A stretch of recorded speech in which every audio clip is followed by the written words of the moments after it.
मारिया की खुशखबरी सुनने के बाद घर का माहौल वक्ती तौर पर खुशगवार हो जाता है, लेकिन दूसरी तरफ बिलाल अपनी खतरनाक चाल को आखिरी मरहले तक पहुंचाने में मसरूफ होता है। वो प्रॉपर्टी डीलर से दोबारा मिलता है जहां जाली कागजात और सादिया के नकली दस्तखत तैयार किए जा चुके होते हैं। बिलाल पूरी फाइल देखकर मुतमईन हो जाता है और कहता है बस अब ये काम जल्द से जल्द मुकम्मल होना चाहिए, उससे पहले कि किसी को जरा सा भी शक हो। इसी दौरान किस्मत एक नया मोड़ लेती है। प्रॉपर्टी डीलर का एक पुराना मुलाजिम जो बिलाल और डीलर की सारी गुफ्तगू सुन चुका होता है, उसे महसूस होता है कि एक बहुत बड़ा फ्रॉड होने जा रहा है। वो खामोशी से उन जाली कागजात की चंद तस्वीर अपने मोबाइल में महफूज कर लेता है ताकि जरूरत पड़ने पर सच सामने ला सके। दूसरी तरफ गड़ियाबाजी को भी अजीब सी बेचैनी महसूस होने लगती है। वो सादिया से कहती है, मुझे लग रहा है जैसे कोई हमारे खिलाफ बहुत बड़ी साजिश कर रहा है, हमें घर के तमाम कागजात एक बार फिर अच्छी तरह चेक कर लेने चाहिए। सादिया भी उनकी बात से इत्तेफाक करती है और अगले ही दिन वकील से मुलाकात का फैसला कर लेती है। इधर शारिक और नाजनीन अभी तक अपने हिस्से और जायदाद के ख्वाब देख रहे होते हैं, मगर उन्हें अंदाजा भी नहीं होता कि बिलाल इन सबको पीछे छोड़कर पूरा घर अपने नाम करवाने की कोशिश कर रहा है। नाजनीन कहती है, अगर हमें जरा भी खबर होती कि बिलाल ऐसी हरकत करेगा तो हम कभी उस पर भरोसा न करते।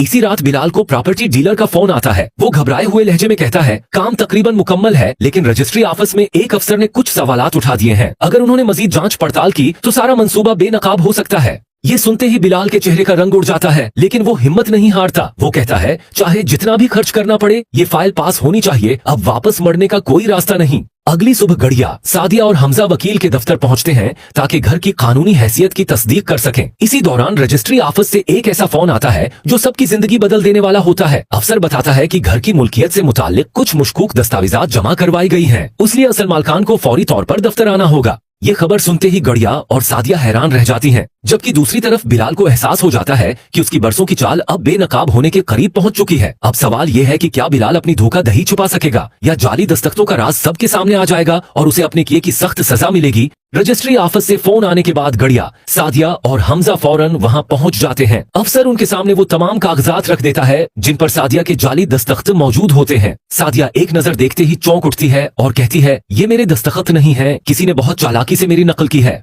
अफसर फौरन तमाम कार्रवाई रोक देता है और कहता है, जब तक इस मामले की मुकम्मल तहकीकात नहीं होती, इस घर की मुल्कियत किसी के नाम मुंतकिल नहीं की जा सकती। दूसरी तरफ बिलाल बेचैनी से प्रॉपर्टी डीलर को बार बार फोन कर रहा होता है, मगर वो फोन नहीं उठाता। कुछ देर बाद प्रॉपर्टी डीलर घबराया हुआ बिलाल से मिलता है और कहता है, मामला हाथ से निकल चुका है, रजिस्ट्री ऑफिस वालों को शक हो गया है, अगर मजीद तफ्तीश हुई तो हम दोनों मुश्किल में फंस जाएंगे। बिलाल गुस्से से चीख कर कहता है, मैंने तुम्हें इतने पैसे देने का वादा किया था, फिर भी तुम एक छोटा सा काम न कर सके। इधर गड़िया को शक होने लगता है कि उस साजिश के पीछे कोई घर का अपना ही फर्द है, क्योंकि घर के कागजात और सादिया के दस्तखतों तक हर किसी की रसाई नहीं थी। वो खामोशी से हमजा से कहती है, मुझे यकीन है कि ये सब बिलाल का क्या धरा है, लेकिन हमें बगैर सबूत के कोई कदम नहीं उठाना चाहिए। इसी दौरान प्रॉपर्टी डीलर का वो मुलाजिम जिसने पहले ही जाली दस्तावेजात की तस्वीर महफूज कर रखी थी, सच बोलने का फैसला करता है। वो सीधा गड़िया से मिलता है और अपना मोबाइल दिखाते हुए कहता है, मैंने अपनी आंखों से बिलाल को ये सौदा करते देखा था। ये रही तमाम तस्वीर और ऑडियो रिकॉर्डिंग जिनमें वो जाली दस्तखत करवाने की बात कर रहा है।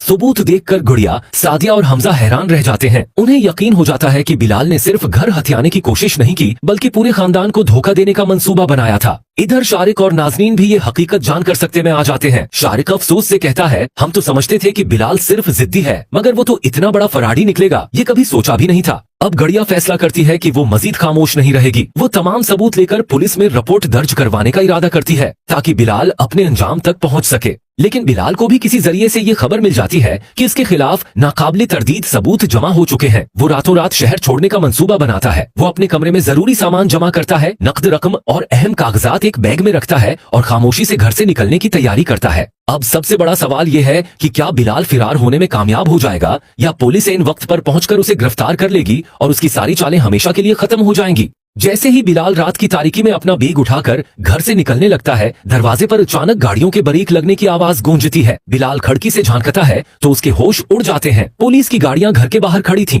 और साथ ही गड़िया, सादिया, हमजा, शारिक और नाजनीन भी मौजूद थे। बिलाल फौरन पछले दरवाजे से फिरार होने की कोशिश करता है, मगर वहाँ भी दो पुलिस एहलकार पहले से मौजूद होते हैं। वो दीवार फलांगने की कोशिश करता है, लेकिन उसका पांव फिसल जाता है और वो जमीन पर गिर पड़ता है। पुलिस उसे घेर लेती है। इंस्पेक्टर सख्त लहजे में कहता है, बिलाल, तुम पर जाली दस्तावेजात बनाने, धोखाधड़ी और जायदाद पर नाजायज कब्जे की कोशिश का इल्जाम है। बेहतर यही है कि खामोशी से हमारे साथ चलो। बिलाल घबरा कर कहता है, मैं बेकसूर हूँ, ये सब मेरे खिलाफ साजिश है। इतने में प्रॉपर्टी डीलर का मुलाजिम आगे बढ़ता है और कहता है, जनाब यही वो शख्स है जिसने जाली दस्तखत करवाकर घर अपने नाम करवाने की मंसूबाबंदी की थी। मेरे पास उसकी ऑडियो रिकॉर्डिंग और तमाम सबूत मौजूद हैं।